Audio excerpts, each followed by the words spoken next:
He was directed to a secluded area behind a metal fence, where he found Kamla locked up with a male Labrador. Her father quickly called the police, and a break-in was carried out. When they found Kamla, she was barely conscious, having been without food for over 24 hours. She had been bitten by the dog and, shockingly, claimed that the animal had assaulted her sexually.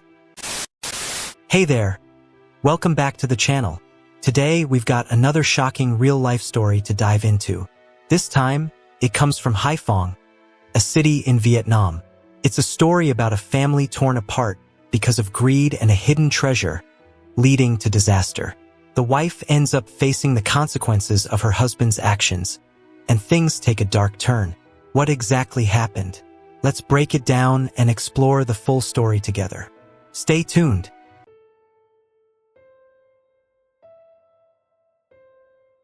Before we dive into the story, don't forget to like, comment, subscribe, and share this with your friends. Now let's get into it. So here's how the story goes.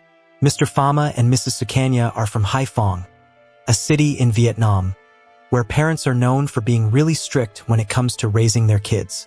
Mr. Phama is a retired teacher, and Mrs. Sukanya used to sell clothes. They have 7 children, but most of them have moved away.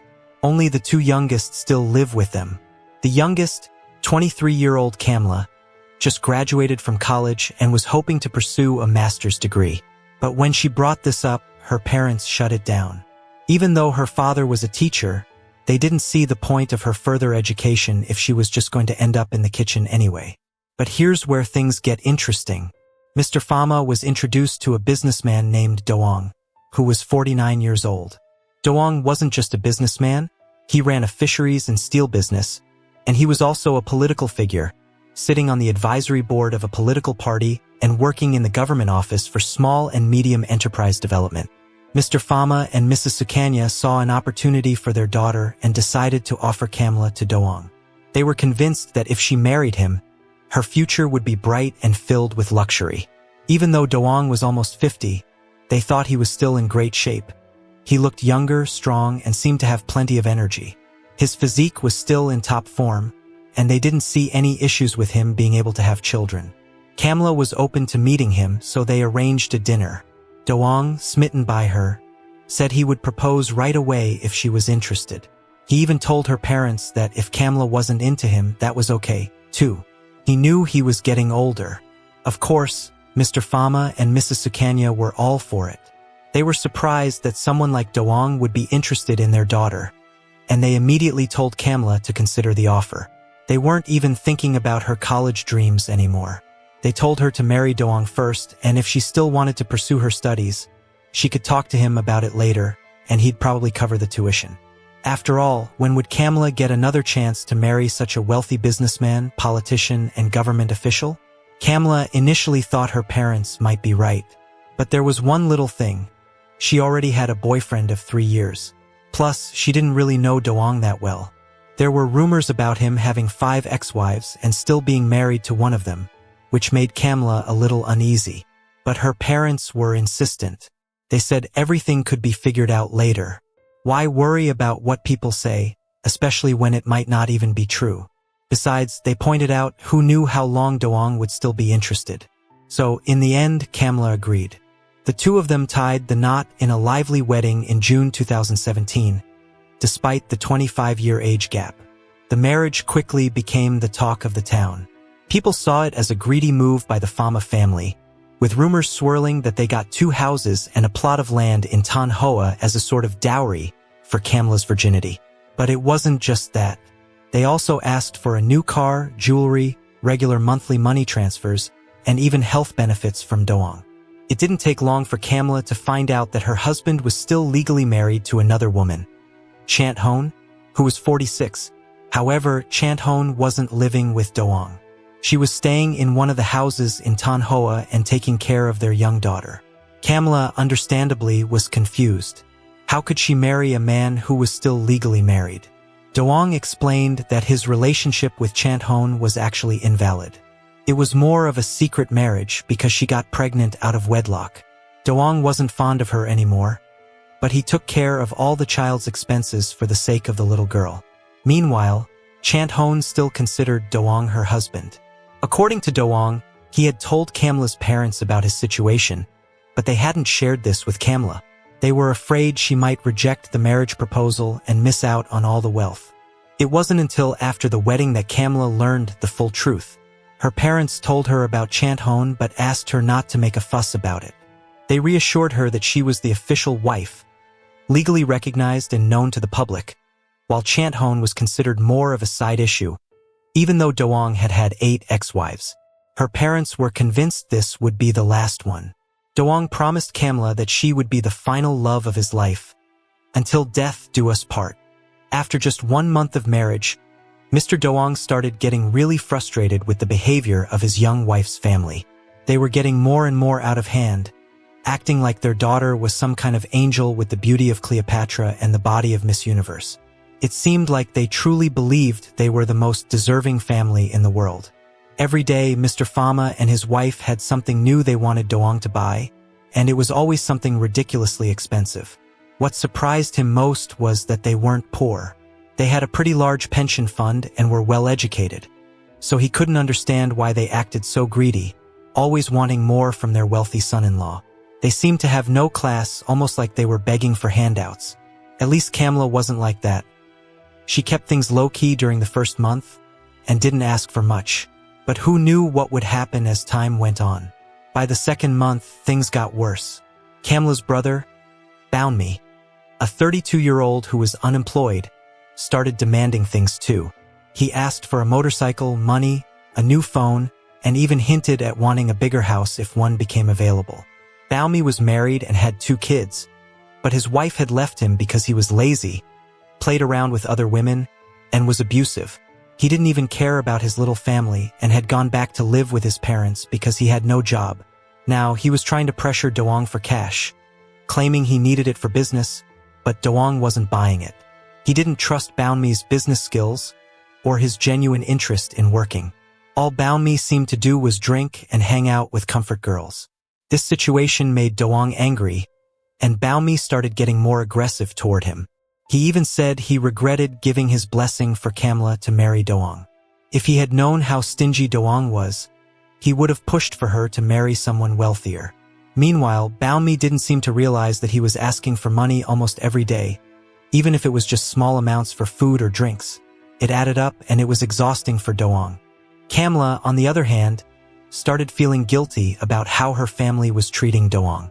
She'd often say, "It's okay to divorce or leave if you're unhappy with how things are going." To be honest, she didn't really have strong feelings for Doang yet, but she hoped to learn to love him and become a good wife. Doang, however, kept reassuring her, saying, "Don't worry about anything.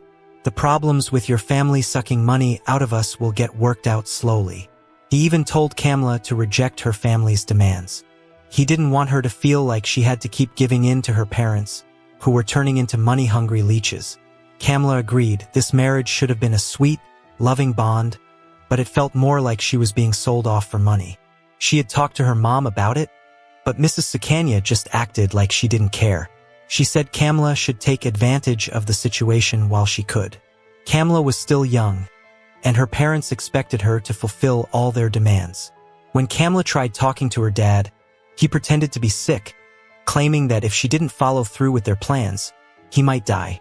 The threats kept coming, and Kamla was left feeling trapped between her family and her husband. By the end of August 2017, Doang started to notice some things about his wife that didn't sit well with him. Kamla seemed to be going out during the day without telling him where she was going, even though she wasn't meeting her parents. At night, she was always on the phone, either texting or talking, and barely listened to him when he tried to talk. So, Doang decided to send someone to check it out. Turns out, Kamla had been seeing the same guy for 3 days straight. Doang wasted no time confronting her parents. He even showed Mr. Fama a photo of Kamla with the other man. He made it clear that if his wife was still sneaking around behind his back, he would take back everything he had given to her family. Houses, land, money, everything. Naturally, Mr. Fama and his wife panicked. They called Kamla in for a conversation to get to the bottom of it. Kamla finally admitted that she still had feelings for her old boyfriend, Vongsa, who was 29. She confessed that even though she was married to Doang, her heart still belonged to him. Vongsa, she said, understood and never stood in the way of her marrying Doang. The problem was Mr. Fama never liked Vongsa. He thought the guy was a loser. His job wasn't stable, he barely made any money, and he showed up to their house in dirty clothes, riding a beat-up motorcycle. Kamla shared that she'd once visited Vongsa's place and saw that his bed hadn't been changed in ages. How could her father approve of him as a husband? Kamla and Vongsa had been together for over 3 years, and no matter how much she tried to follow her parents' wishes, the connection with him was too strong to ignore. But eventually, Kamla gave in to her parents' pressure. She returned home, apologized to Doang, and promised she wouldn't see Vongsa again. She told him she would be faithful and committed to their marriage. Then, on September 1st, 2017, Doang's first wife, Chanthon, showed up at their house, furious. She was upset because Doang had decided to lower the monthly allowance she was getting. While Kamla's allowance stayed the same, Chanthon's was reduced, and she wasn't happy about it. But instead of confronting her husband, she took her anger out on Kamla. Doang, on the other hand, wasn't about to change his decision about the money. The tension in the house kept building, and the stress finally got to Doang. The next day, he came home at noon and, hearing rumors from the community about Kamla's greedy family, he lost it. In a fit of frustration, he grabbed Kamla by the hair and beat her. It was just another painful chapter in their troubled marriage. That evening, when Doang got home, he wasted no time. He immediately took Kamla to file a report about the assault. Chanthon was arrested and sentenced to 3 months in prison, but she was soon released on bail. However, she was ordered to stay away from Kamla. Then, just a few days later, on September 5, 2017, Doang's brother-in-law, Baunmi, showed up with an agreement that Doang was expected to sign. Baunmi demanded a large sum of money so he could travel to Hanoi, and he made it clear that Doang had just 3 days to pay up, or else he would be forced to divorce Kamla. Baunmi felt like it was a bad deal to give his beautiful sister to a man who was supposedly wealthy and influential, but was being stingy. "Sign it now," Baunmi insisted, but Doang wasn't having any of it. He was no fool. He questioned why Baunmi was asking for money like it was a handout instead of a legitimate business investment. "If you want business capital or funds for something, at least show me what kind of business you're going to run. Don't just beg like it's pocket money." Doang shot back. Doang was done with the games. He told Baunmi, "Take your sister home if you think I'm a bad deal, and return everything I've given your family, all the houses, land, and luxury gifts. Otherwise, I'll report what your parents have been accepting from me. And, for the record, I've never even touched Kamla in bed. Just ask her." This comment sent Kamla's family into a panic. Mr. Fama and Mrs. Sukanya were furious with their son-in-law's words, and 2 days later, they found out that Kamla had gone missing. Word was she had run away with her lover, Vongsa, and left town, adding even more stress to her parents. Doang, at this point, was tired of the whole situation. Honestly, he regretted marrying Kamla. He didn't want to deal with her demanding family, and it seemed like she had no interest in him either. So Doang decided to put the pressure on. He told Kamla's family that if she didn't return within 2 days, he would report the whole thing as fraud. He even said he would return all the gifts and materials they had given her family. Of course, Mr. Fama managed to get in touch with Kamla and, in a panic, started crying on the phone, claiming he had a heart attack because of her actions.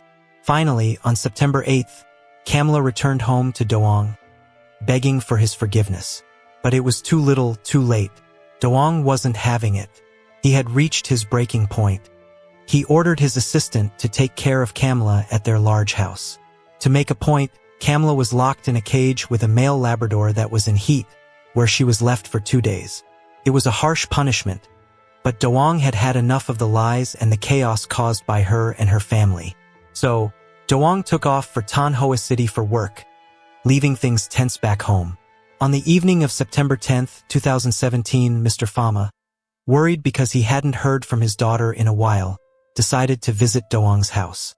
He didn't meet with Doang but instead found the house assistant, who was just handling the cleaning and upkeep.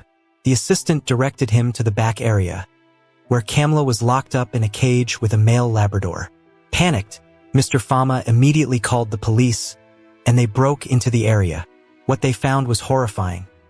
Kamla was in a terrible state, weak for more than 24 hours without food, bitten by the dog, and even claiming that the animal had assaulted her in some way.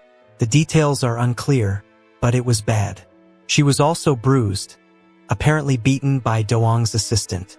2 days later, Doang was arrested in Tan Hoa on charges of kidnapping and torturing his own wife. During the trial, Doang didn't deny locking his wife in the cage.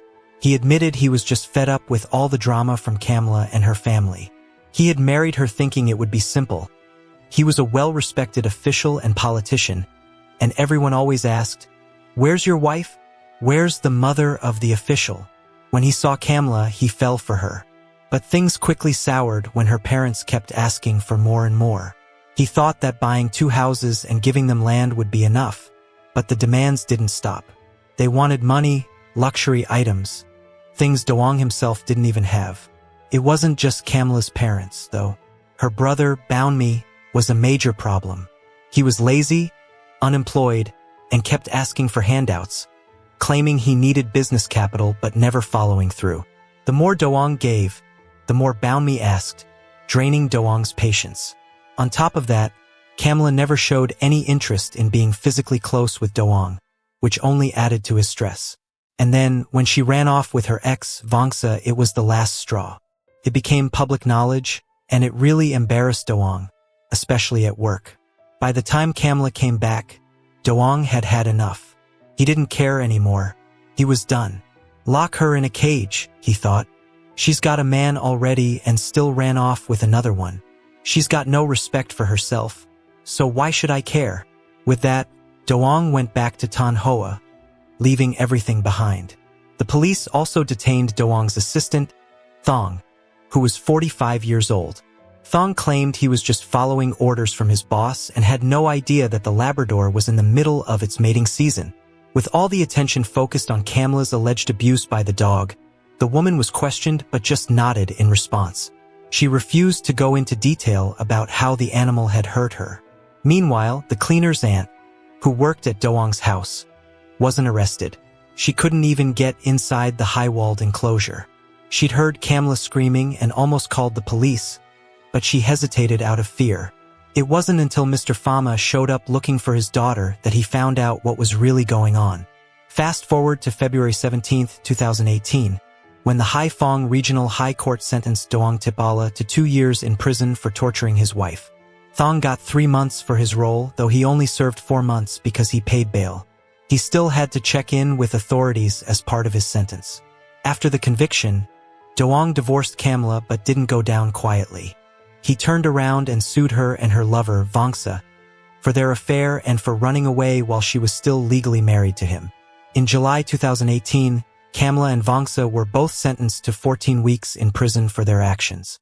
After serving their time, they got married. Meanwhile, Kamla's parents, Mr. Fama and Mrs. Sukanya, somehow came out on top. They got a huge sum of money, and oddly enough, they weren't part of any legal repercussions. Doang never asked for the money he had given them back, so they ended up with a nice payout, free and clear of any consequences. What lessons can we learn from this story?